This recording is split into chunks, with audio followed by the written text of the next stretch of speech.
It was the kind of cold morning in Birmingham, Alabama that cut straight to your bones. The kind where your breath floated in white clouds and your fingers stung no matter how tightly you stuffed them in your pockets.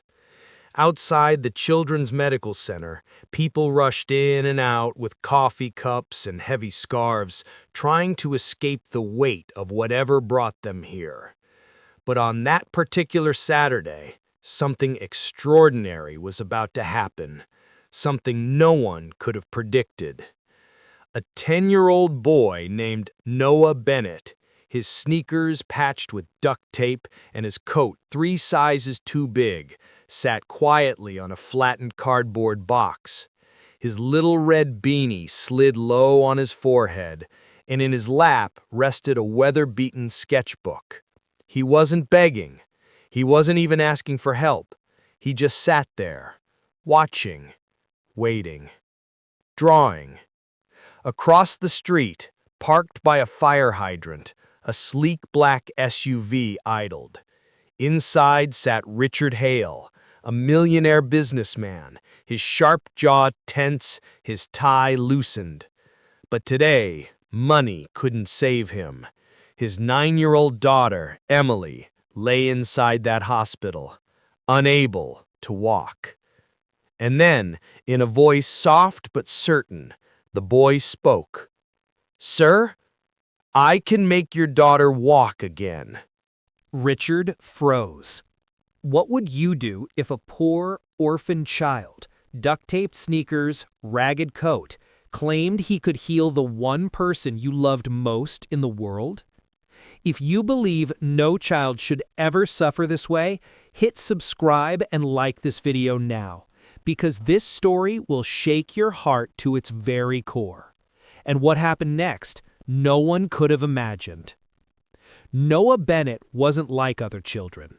At 10 years old, most boys spent their Saturdays at the park, chasing soccer balls or glued to screens, losing themselves in cartoons and video games. But Noah's world had been different from the start. He never had a mother to kiss him goodnight or a father to teach him how to ride a bike. His earliest memories were of moving from one foster home to another, never quite belonging anywhere, always carrying his little notebook tucked under his arm, like a piece of himself no one could take away. By the time he was 10, he had settled with an aging foster grandmother who lived in a small apartment a few blocks from the Children's Medical Center in Birmingham. She loved him in the quiet ways she could, warming canned soup, patching his coat again and again, but she was frail, too tired to keep up with a boy his age, and so Noah often wandered on his own. Most Saturdays, while other children played in warm homes or shouted across playgrounds, Noah found his way to the hospital. He wasn't sick. He wasn't visiting anyone inside.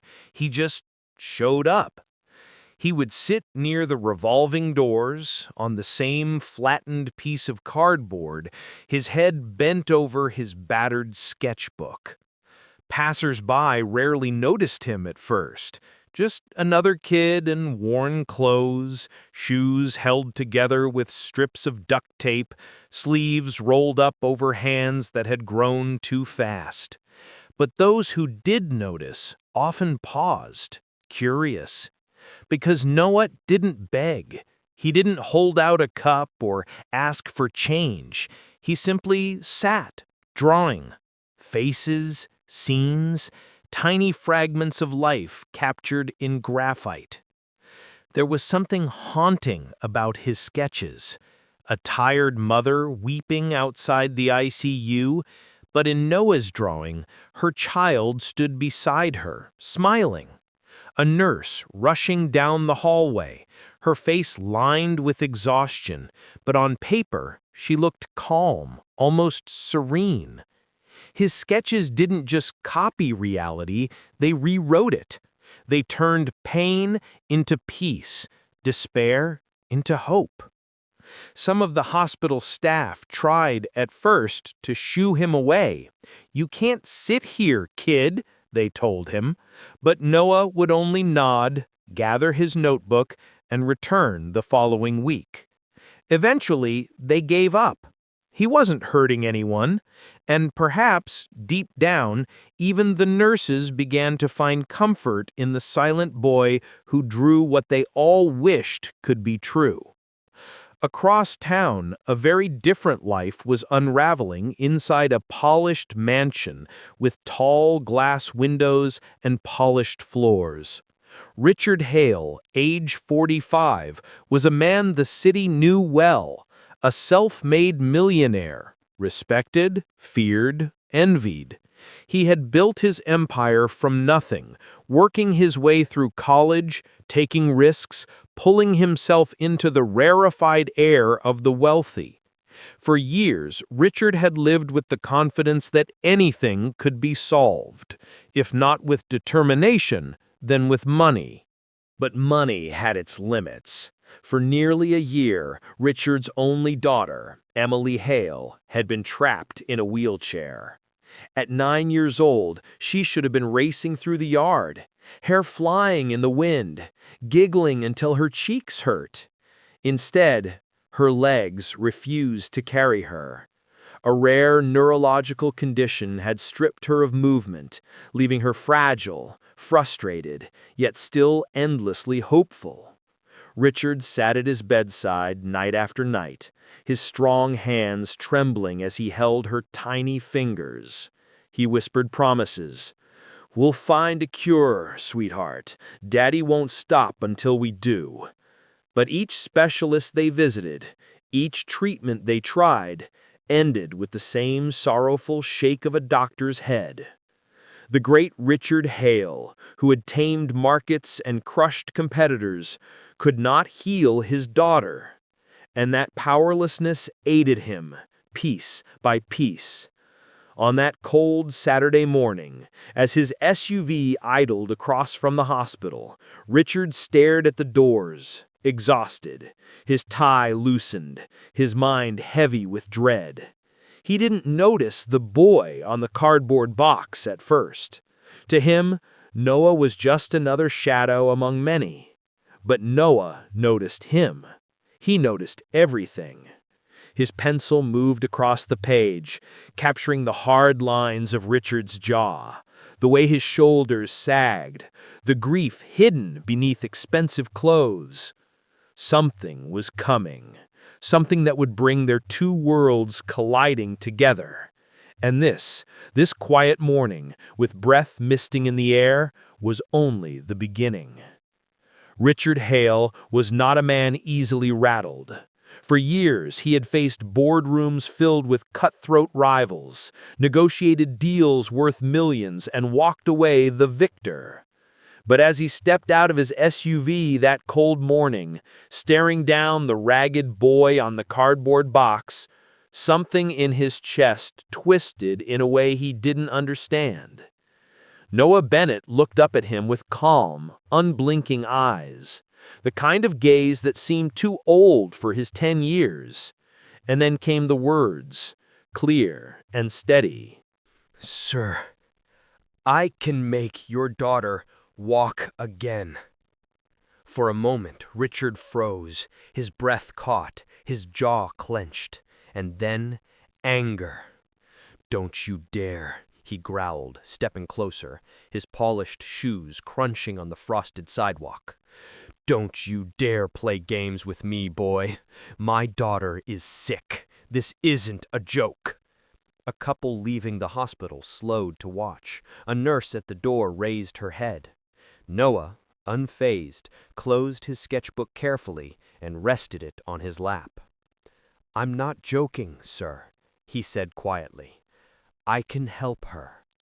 Richard's anger burned hotter. He glanced at his duct-taped sneakers, his ragged coat, his dirt-smudged cheeks.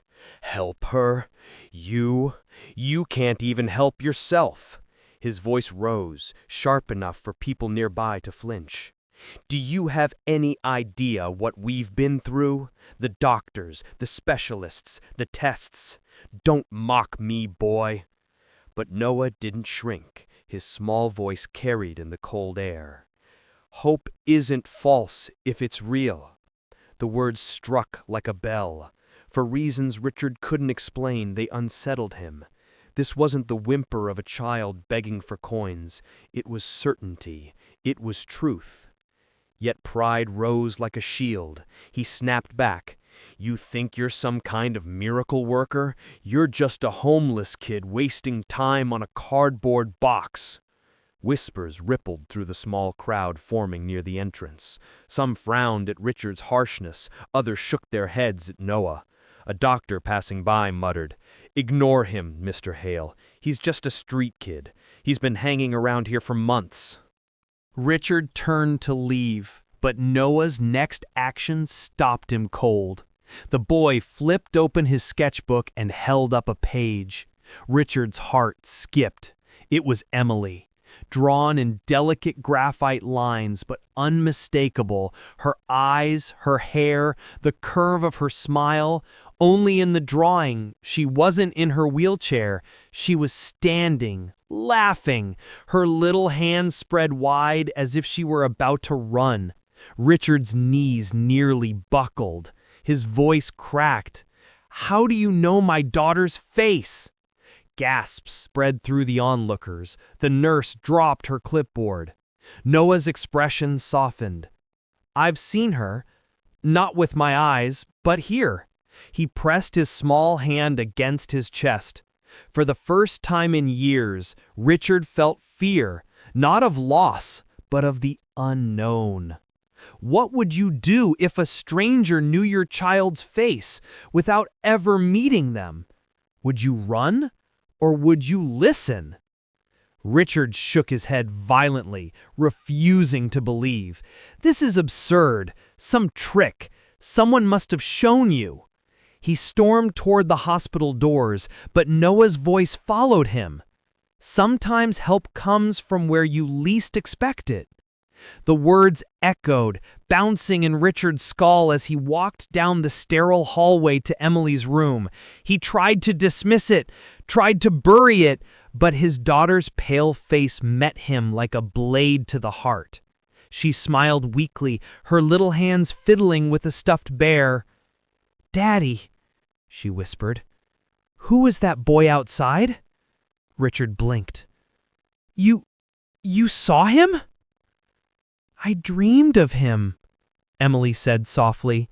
"A boy with a red hat. He said I would walk again."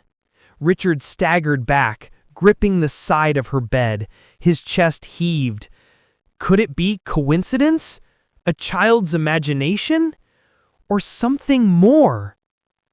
Dreams don't usually walk off the page and into reality unless something greater is at work. The next day, against every logical bone in his body, Richard allowed Noah into Emily's hospital room. The staff objected, but Richard silenced them with a glare. Emily's face lit up when she saw him. "Daddy, it's him, the boy from my dream." Noah shuffled forward quietly, his sketchbook pressed to his chest. He wasn't awed by the sterile machines or the expensive monitors. He simply pulled up a chair, sat beside Emily, and opened his notebook. He drew, lines quick and sure. Within minutes, Emily's likeness appeared on the page. But in the drawing, she wasn't in bed. She was walking through a field, flowers brushing her knees, her laughter frozen in pencil strokes. Emily's eyes widened, tears brimming. "It's me." Richard's heart squeezed. He wanted to scream, to demand answers, to throw the boy out. But something inside him, something deeper, told him not to. Days passed. Each time Noah visited, Emily grew stronger. At first, it was subtle, a twitch in her toes, a faint tingling in her calves. Doctors dismissed it as coincidence, nerve misfires. But Emily knew, and Richard began to wonder. One evening, as the sun bled through the blinds, Richard finally broke. His voice was hoarse as he whispered to Noah, "Tell me the truth. Who are you? How are you doing this?" Noah looked up, his eyes old beyond his years. I'm just someone who believes. But belief alone doesn't heal a crippled child, or does it? Then came the breaking point. One afternoon, a group of specialists crowded into Emily's room to evaluate her. They dismissed Noah outright, sneering at his ragged clothes.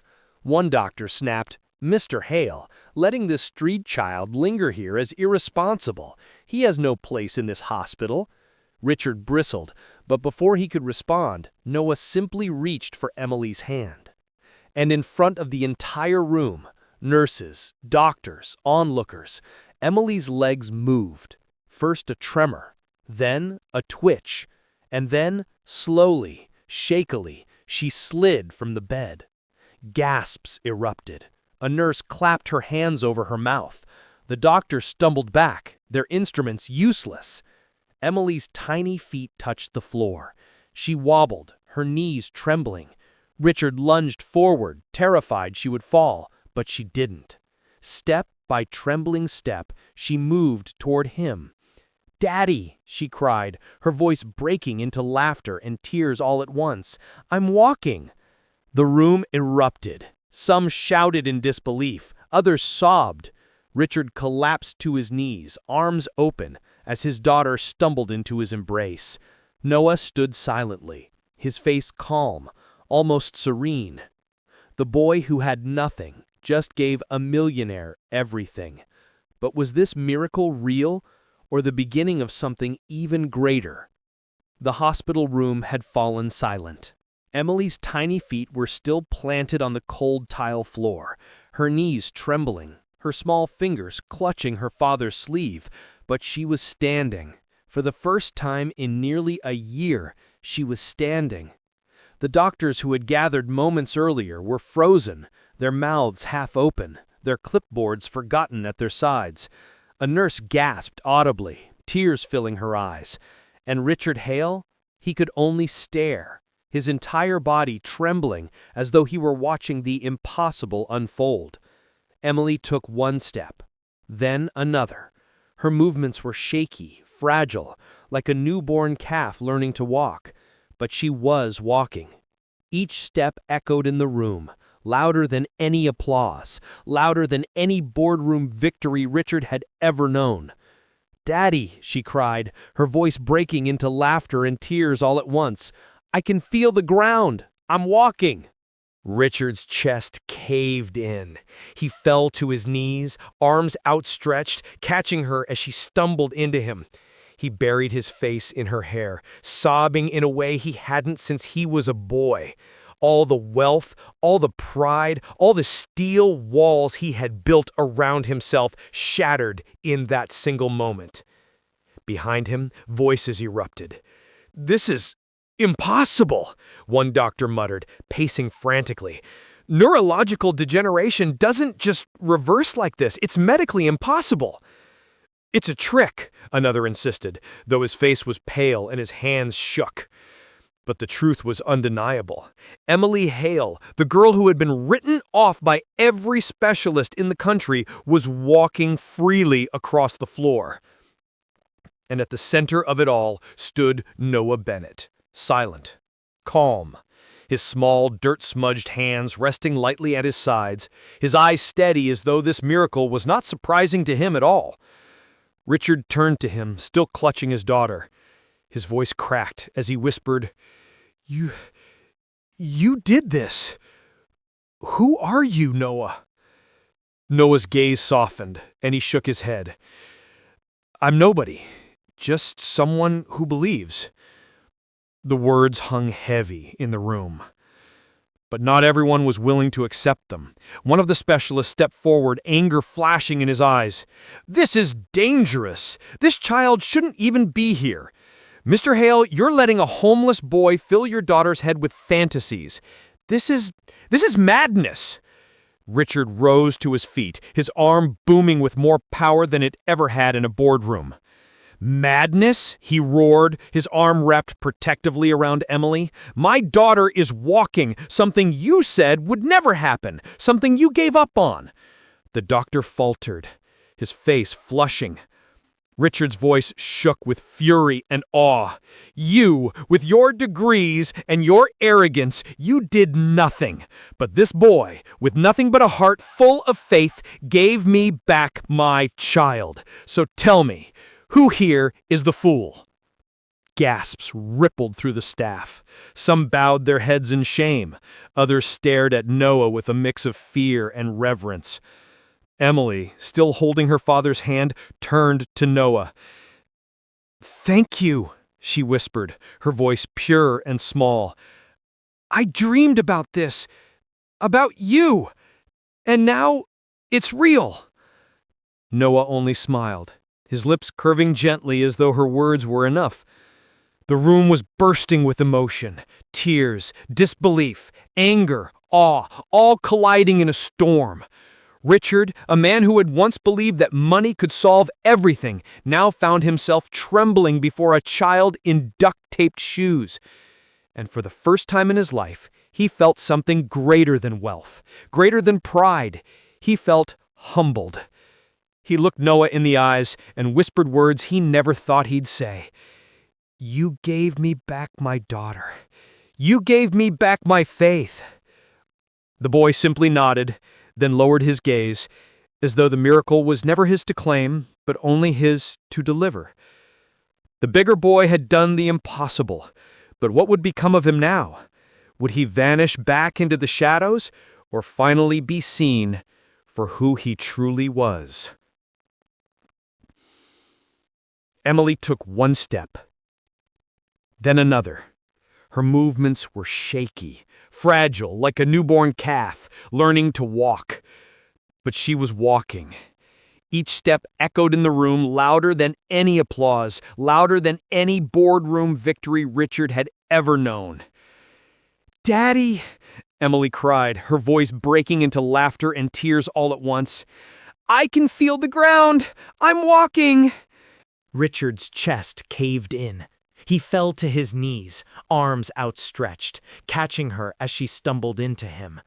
He buried his face in her hair, sobbing in a way he hadn't since he was a boy.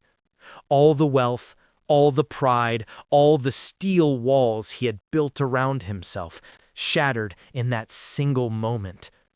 Behind him, voices erupted. "This is impossible," one doctor muttered, pacing frantically.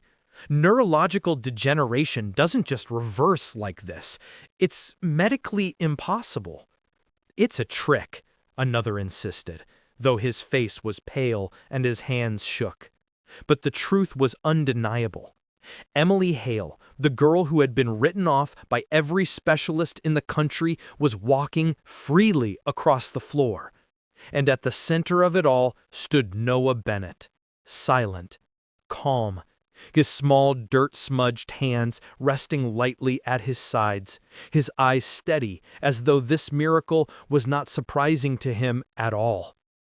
Richard turned to him, still clutching his daughter. His voice cracked as he whispered, You did this. Who are you, Noah?" Noah's gaze softened and he shook his head. "I'm nobody, just someone who believes." The words hung heavy in the room. But not everyone was willing to accept them. One of the specialists stepped forward, anger flashing in his eyes. "This is dangerous. This child shouldn't even be here. Mr. Hale, you're letting a homeless boy fill your daughter's head with fantasies. This is madness." Richard rose to his feet, his arm wrapped protectively around Emily, his voice booming with more power than it ever had in a boardroom. "Madness?" he roared, his arm wrapped protectively around Emily. "My daughter is walking. Something you said would never happen. Something you gave up on." The doctor faltered, his face flushing. Richard's voice shook with fury and awe.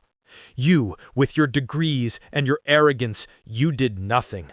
But this boy, with nothing but a heart full of faith, gave me back my child.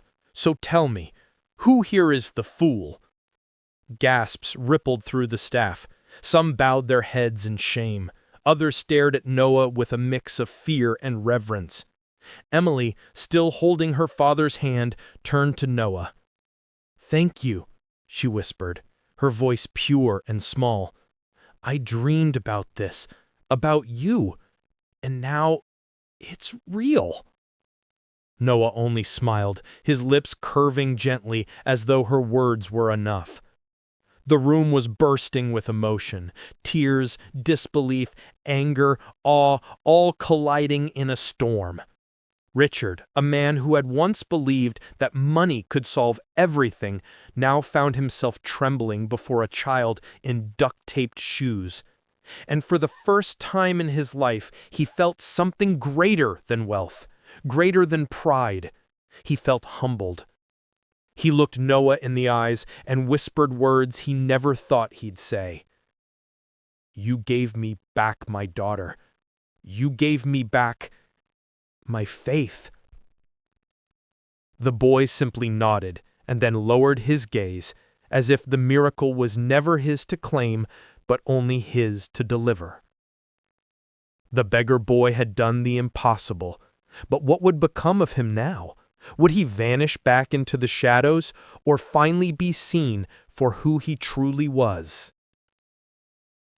For a long moment, the room stayed hushed, the weight of the miracle still pressing down like holy silence. Emily clung to her father's neck, her laughter mingling with tears. Richard stroked her hair, his heart hammering against his ribs as though reminding him, "This is real.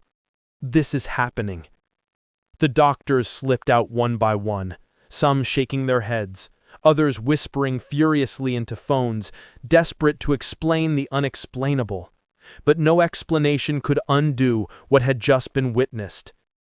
When the last of them left, Richard turned fully to Noah. The boy was standing by the window now, his faded beanie casting a shadow over his small face. His sketchbook was tucked under his arm, as if he was ready to walk away quietly, vanish into the streets the way he had come. "Noah," Richard called softly. The boy turned, eyes calm, waiting. "You can't just leave like this," Richard said, breaking. "You gave me back my daughter. Tell me, what do you need? Money? A home? A school? Anything you ask, it's yours." For a moment, Noah was silent. He looked at Emily, who was beaming at him with all the light of childhood restored, and then back at Richard. Finally, he whispered, "I don't need anything. Just promise me you'll never stop believing in her. She's stronger than you think." Richard's throat tightened. He stepped forward and laid his hand on the small boy's shoulder. "Noah, I promise, but I can't let you walk back into the cold with nothing. You're not invisible anymore. Not to me. Not after this." Noah hesitated, but something in Richard's tone, something firm, protective, almost fatherly, made him nod. The next days passed like a whirlwind. News spread through the hospital like wildfire.